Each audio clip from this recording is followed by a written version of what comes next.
Gastaron a media de 80 euros, esos son 4 décimos, non? A media, habrá quen gaste máis e quen gaste menos. Paga a pena? Pois tapa dos oídos porque Rocío non me gusta moito isto. Mirade, cantas probabilidades temos de que nos toque o gordo de Nadal? Unha entre 100.000. Así é a sorte, Rocío, hai que tentala.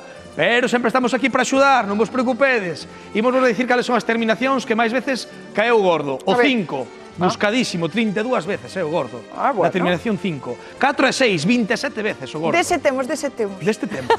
Pero facedeme caso a min este ano, porque eu son medio meijo, e agora falaremos de meijas, e a min dame Rocío, dame na alma. Estes son os menos agraciados. O 1, 8 veces o gordo, e o 2, 13 veces.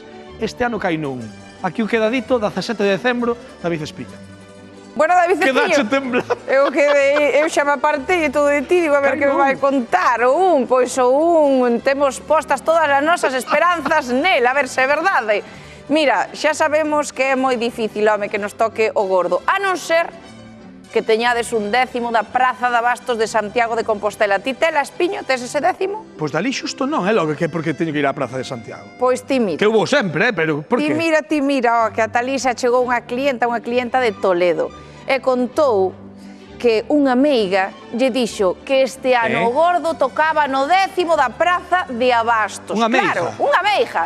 Imagínate a locura que se desatou, todo o mundo indo á Praza de Abastos a comprar marisco, carne, pero tamén o décimo para ser millonarios. Claro que xa os praceiros xa quedaron fartos, dixeron, mira, xa o temos todo vendido, e ata sacaron os cartéis dos seus postos, porque dixo, aquí non deixa de vir a xente, pedindo o décimo xa non o temos, o gallá toque, pero senón despois vai haber que escoitaros.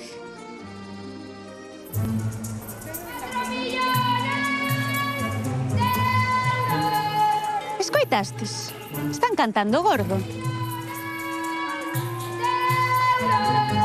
Javi, ti non escoitaches. Eu non estou tola. Ven por ali. Ven, vamos preguntar. Estamos escoitando rumores de que vai tocar o gordo na Praza de Abastos. Eso din, e foi porque veu unha señora da lá de Toledo